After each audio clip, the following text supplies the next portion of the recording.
No, I can't even read this, guys. What am I doing this to myself? Why am I doing this to my? Oh my gosh! Should I just turn this light on so I'm not scary? I can't. I don't know what to do, guys. So I don't know if you know this about me. You probably don't. I absolutely hate everything to do with scary shit, especially when I'm by myself alone in the house. I love a good documentary, a true crime documentary, and I do be loving like paranormal shows, but only the ones like that I know are not true at all. You know what I mean? And still though, I cannot watch them by myself.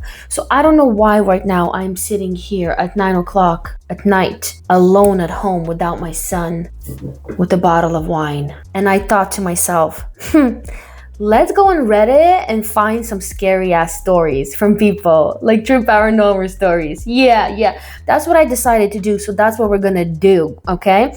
I found a subreddit that was called "What is your best ghost paranormal experience stories?" It was posted 5 years ago, and a lot of upvotes, and there's a lot of responses, guys, okay? So I'm just gonna read whatever. I didn't go through it. I just found the first one with a lot of upvotes. So I was like, it gotta be good in some kind of sort of way, right? And that's what we're gonna do. Nothing is planned. This was like absolutely on a whim for me. I was like, should I do that or should I do the Am I the Asshole? So if you would ever want me to do Am I the Asshole type of thing, which I don't think it's popular anymore, but I don't care. I always wanted to do that because I have a lot of opinions. I have a lot of opinions that I feel like I should share with people, right? If you want me to do that in future, let me know in the comment section below. So let me first pour some wine so I could get a little bit of courage. A little bit of courage. Why not? It's Friday. Why not do it? It is 9 a.m. I mean, 9, definitely not. Imagine if I was drinking at 9 a.m. What? No, it's Friday. It's 9 p.m. Usually on a day like this, where it's Friday, my son is in my mom's house and I'm all alone and I have free time.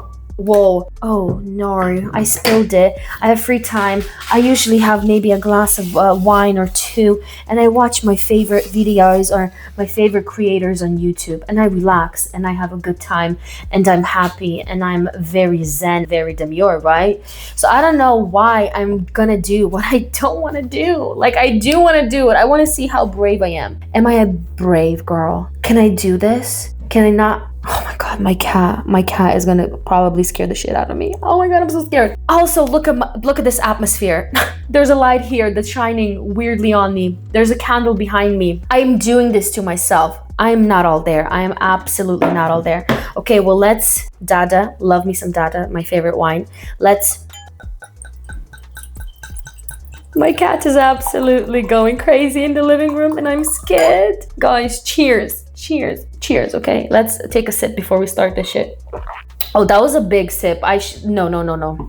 That was a very big sip. Girl, chill the fuck out. I nearly took it like a shot for courage. Imagine. No, I don't do that, guys. Are we ready? I'm not ready, guys. The first one. This is my brother's story, but it's a good one. He was working as a night porter at an old hotel from the 18th century in the northern English countryside. One night, a woman came down to reception. Of course, it's going to be in the northern English countryside. One night, a woman came down to reception as white as a sheet with her suitcase, saying she could not sleep and did not want to stay there. Jesus, I'm going to be like fucking paranoid now. My brother encountered as to why. She said she could hear children laughing all night, and a child had entered her room with a candle and was standing at the foot of the bed and wouldn't leave. Guys, I'm like scared to look at my fucking camera because I can see myself like there and I'm scared. My brother mentioned it to his manager the following morning and he was told that it is a regular occurrence. Before the hotel was a hotel, it used to be used as a school and kindergarten over 100 years ago. It's okay. It's just a story. It's just words on the fucking phone. Okay. Yeah, the comments are, children 100% make things creepier, guys. It says here in the comment. Kids 100% make things creepier. Oh my gosh. What was the name of the hotel?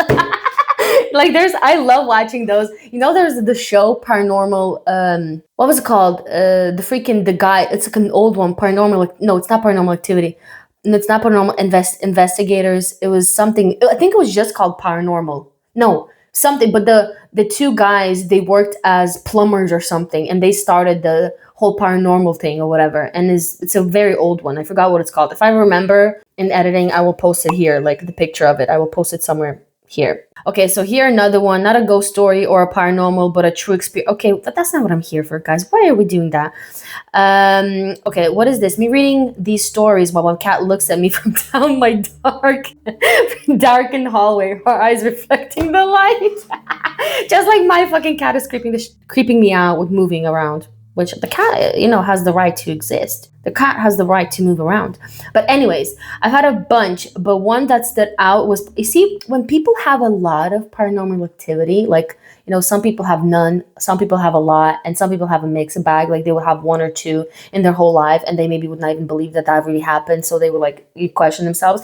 But like people that constantly have paranormal activities or whatnot, they either, if you believe in that shit, they either have like a third or fourth, whatever the fucking sense is called. When people have an extra one that normal people don't, where they can feel and see shit that we can't, or they're just a very vivid imagination, and once your imagination gets going, you will hear shit, you will see shit that's not fucking there. Just like me starting reading these stories, I started hearing things that I know was not happening around me, guys, like some knocks and shit, or you're like hearing gets heightened, to the point where you hear like the smallest shit. Anyways, let's keep going. I've had a bunch, but one that stands out was probably the time my then youngest son had gotten me up crying, or it's like a person living in a haunted house. Anyway, probably the time my then youngest son had gotten me up crying about a bad dream he was having at 3 a.m. Not a good time.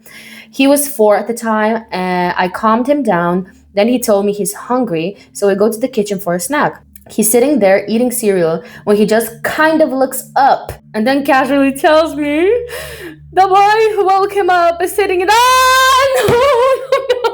No, I can't even read this, guys. What am I doing this to myself? Why am I doing this to my? Oh my gosh! Should I just turn this light on so I'm not scary? I can't. I don't know what to do, guys. This is fucking scary. I have to turn it off. Obviously, I can't do that shit. I can't. I need to keep the vibe of the video going. But this is just. I'm telling y'all, this is how I'm feeling right now. Okay, because kids, right? If you believe in paranormal shit, kids until some specific age, they can see stuff that we don't see. If you believe in paranormal shit, right? They supposedly can see stuff and hear stuff that we adults can't hear anymore. Like supposedly you lose that kind of sense when you get older, like after specific age, like 7 maybe or 5, I don't know. But there's a specific age I've heard anyways. So he tells me the boy, I can do this. I can do this. Tells me the boy who wakes him up is sitting in the corner crying. And he nods to an empty corner of the room by the table where we're seated. I ask him why the kid is crying, just kind of humoring him when he tells me his mommy crashed the car up the road and now he's trying to figure out what's going on. Let me guess, that actually fucking happened. I'm sure she's gonna tell me up here that it actually happened. Also, guys, I'm kind of freaked out because I do be living, like there's a cemetery right beside my estate.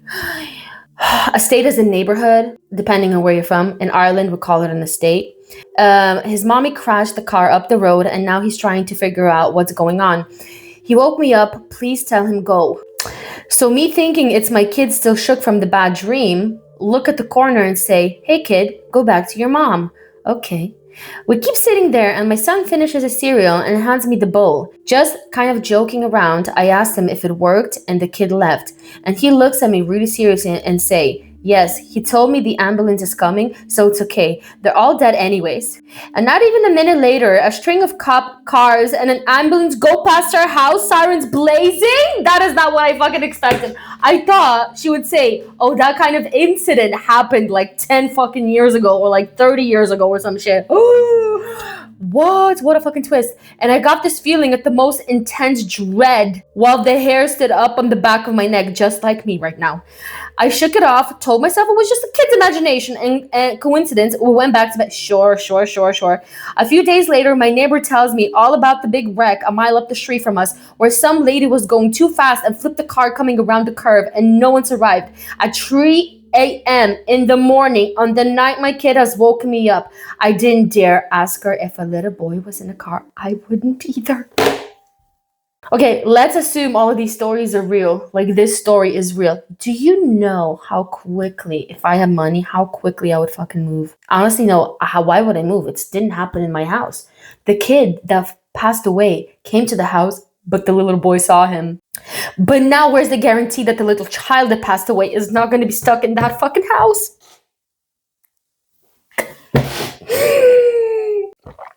That was two big sips. That was two. I need them. I need those two big sips. I need them. Let's carry on.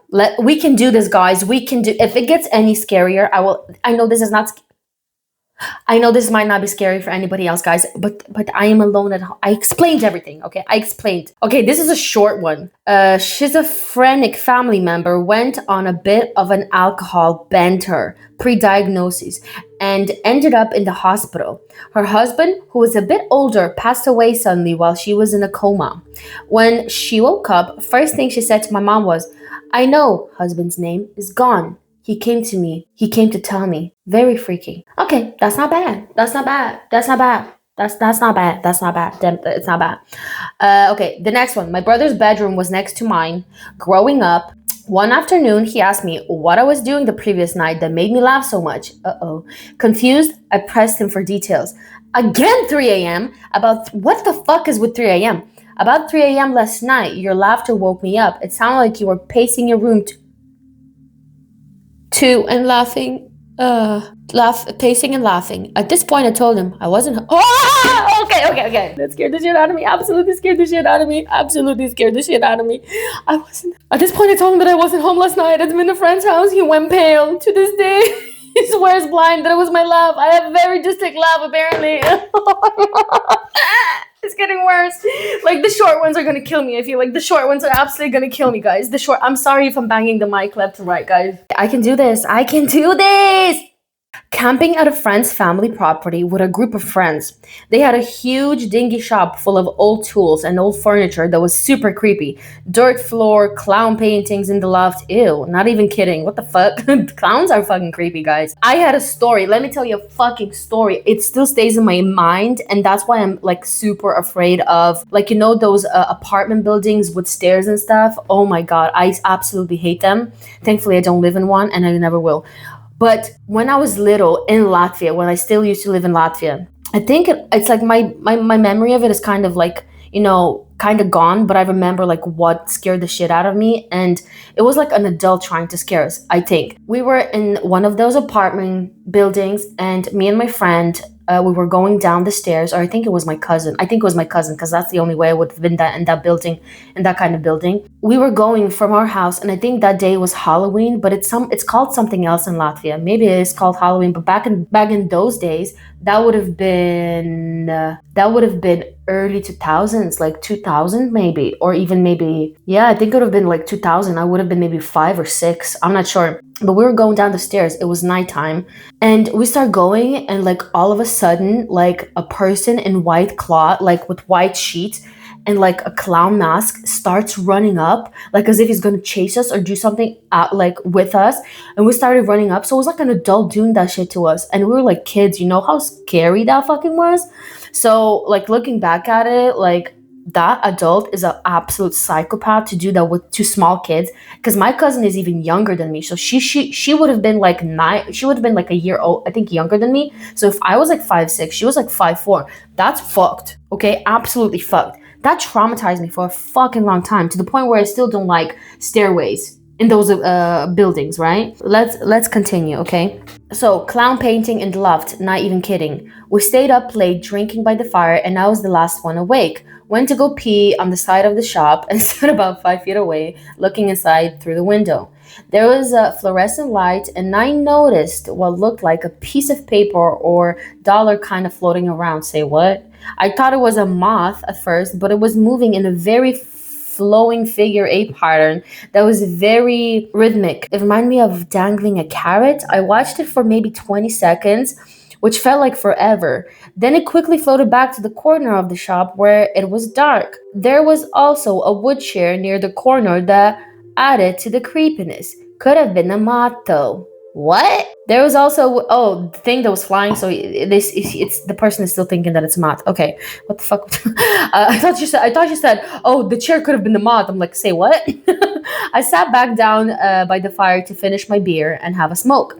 No one else was awake, so I played Robot Unicorn Attack 2. Okay, on my phone for a while. I noticed my friend Mark pop out of his tent to pee, then go back into to go to sleep. I decided sleep sounded good, so I went to my tent and fell asleep. The next morning, we were having breakfast, and Mark said, "I saw you guys sitting by the fire super late. How late did you stay up?" I told him I was probably 2 or 3 a.m. Then he said, "Who was up with you?" I told him I was the last man standing. He said, "I got up to pee and saw you on your phone and two people over your shoulder watching you play." He said one person looked bigger, so he thought it was one of our friends who was a bigger dude. He said the other person was taller and the skinny, but none of us are noticeably tall or skinny. Freak me out. We still camp at that property once a year, but I don't go in the shop, and I go to sleep whenever my wife decides she's tired. Why are you? Is there no more places to camp? Okay, well, good for you. You're brave. Okay, well, good for you. Good for you. I'm here like if there was a ghost in my house, I'd fucking move. And they're like, but I can't. I wouldn't have a choice. I can't move, guys. Okay, I can't move. I just can't just fucking move the house, right? Obviously, that wouldn't happen, but I would want to do that. And they're like, oh, camping place, a thing that exists in every fucking city, and bunch of them where you can just go for free. They're like, yeah, we'll still go to the old place, even though there's like fucking ghosts. Okay, cool. Some people are just not all there. So I had just started a new job. The building I worked in was really old, definitely pre-war. I had to stay a bit later than I normally would to get something done. And by the time I was packing up to leave, my floor was pretty empty. Cool. So it's a pre-war fucking place. Okay. I needed to use the restroom before I left, so I walked over there. And as I approached the door, I saw someone else open the door and go in. I remember vividly that they were wearing a pink shirt and khakis because that's what I was wearing too. I was also mildly annoyed because I don't like being in the bathroom when someone else is in there. Okay, that's a you problem. After deciding I still definitely needed to pee before the commute home, I entered the bathroom. But when I got in, it was completely empty. I don't know how to describe the energy in the room, but it was very tense, completely silent. I remember being able to hear my heartbeat. After standing completely frozen for what felt like 10 minutes, it was probably like 15 seconds. I turned right around and left. I had nightmares about the bathroom for weeks. It seems so simple and uninteresting compared to a lot of other people's stories here, but it really shook me. There was something definitely off about the whole thing. Glad I work from home now. Very relatable. Yeah, no, it's obviously like some people, I feel like in these kind of Reddits, right? A lot of people are just able to kind of write their experiences and stories in a way that will sound more interesting and kind of maybe over exaggerate things. So it's like stories like these that aren't over exaggerated, I'm kind of more compelled to believe them that they happened. And like, why would you even like lie about something like that? Oh, I thought somebody came in and then it came in, there was nobody there, but like didn't see anything afterwards. And it's just the feeling that I had, like, you know, I'm like, yeah, that's probably happened. It's creepy, but it doesn't feel like it's over exaggerated in any way. And that's why maybe it feels like it's not an interesting story. So that's my 2 cents about that. That's my 2 cents about that. Okay, I think I'll do a last one now. Because I don't think I can take more of these, honestly, guys. My little fucking heart. It's just like I shouldn't do this when I'm home alone. Like, why would I fucking do this? Okay, let's do a long one. Oh my god. Okay. In 2012, the year people thought the world is gonna end. I thought that too. I was 17, so I was well aware of the things that were said on the internet and stuff, and I was waiting for it to happen. I was like, what's gonna happen? What's gonna happen? Nothing happened. The movie was good though, 2012, as far as I remember. I like disaster movies and like weather things that happen and stuff like that, like tornadoes and shit. I like those kind of movies. In 2012, my grandmother suffered a major stroke. Oh, that's so sad. I'm sorry. Resulting in hospice in her home with her children, grandchildren, great-grandchildren by her side. Oh, crazy. A lot of generations. Friends and family were able to come by freely and spend time with her. That's good. It was very close to my grandma and lucky to be able to share much of this time with her. For anyone that has ever been through hospice with a loved one, you will understand how hard this type of thing can be. I unfortunately don't know how that feels. One night I was sitting at home, not unfortunately, happily, I don't know how that feels yet. One night I was sitting at home in my office catching up on some work when all of a sudden the room filled with scent of perfume. I'm not talking about a faint smell, I'm saying it was very distinct and strong throughout the entire room. I stopped everything I was doing and said out loud to myself, something is wrong. That is Graham. Oh, I think I know where this is going. I had not spoken to my family that day, but felt an urgent need to send a text message to my uncle, whom was staying with her, to ask, "You guys okay?" This was 12:20 p.m. I got a response right away saying, "Might want to come say goodbye. Not okay." Oh no, I knew this was going that. I knew this was going this way. So this is going to be a sad one. I quickly rushed over. Upon arrival, the living room where my family was congregated was very silent, filled with blank faces. Without saying anything, I walked straight to my grandmother and kissed her on the forehead, saying I love her. She was still warm, but no longer breathing. Oh, I told my uncle that I was there because grandma had brought me there. I asked when she passed, and he replied, saying 5 minutes before I sent my text. This puts the perfume in my office at nearly the exact same moment. Oh my god. Now I'm going to say that I was born into an Irish Catholic family. Irish represent. I'm not Irish, but I live in Ireland my whole life nearly.